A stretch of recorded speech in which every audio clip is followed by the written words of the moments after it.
I walk this earth like a god. I'm gonna step right over you. That's champ talk. I like that. I'm gonna knock him out. Scrolling on Twitter, seeing what I could find far as boxing news, what was popping for the day. And I ran across this article on Charles Martin. And I mean, I figured it was typical whining about, not getting a title shot with AJ yet or whatever.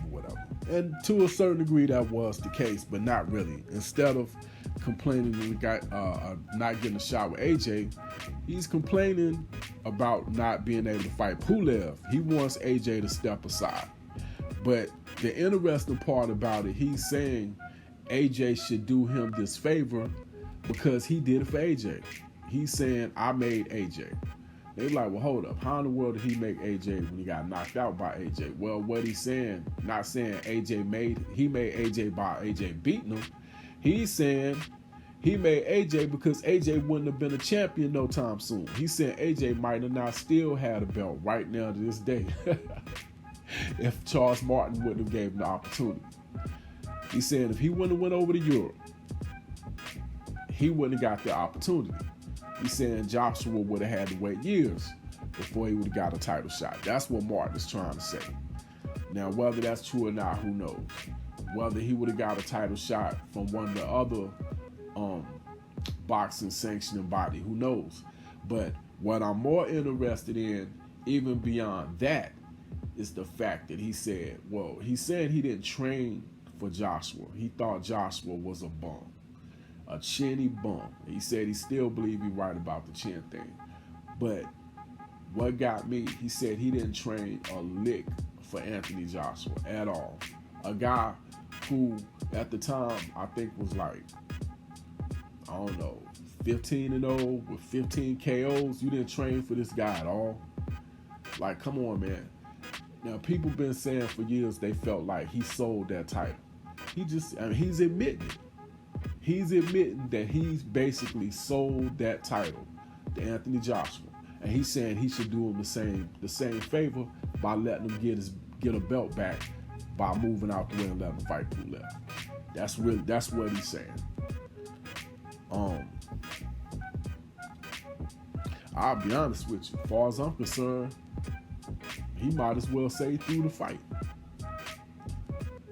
Essentially, to me anyway, that's what he's saying. He threw the AJ fight. He took the money. He got paid off. Now, I'm not saying Eddie Hearn and AJ paid him off far as we give you this money, you throw the fight. But essentially, that's what he did anyway if he didn't train. Look, let me say this and I'm going to end the video.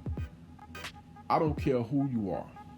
Mike Tyson, Triple G, whoever. You could be the hardest hitter of all time, Deontay Wilder, whoever. Ernie Shaver, whoever you got in your mind is the hardest hitting puncher you ever seen. Julian Jackson, whoever you think that person is. Imagine them out of shape. Completely out of shape. It's a good chance you might be able to mop them up if you were actually in shape. And for the most part, that's any sport. I don't care what sport you're talking about. If it's a physical activity that involves endurance, that could be the difference right there. Charles Martin gave himself no chance if he said he trained at all. And in my opinion, that's basically saying he threw the fight. Well, anyway, that's pretty much all I got. This is Hair Bustin' Boxing Fight Doctor. Hit that like button, hit that share button, hit that subscribe button, hit that notification bell. Hit me up in the comments section and let me know. Is Charles Martin admitting that he threw the fight against AJ, whether he's knowing it or not? And that's pretty much all I got. This is Hair Bustin' Boxing's own Fight Doctor. I am out.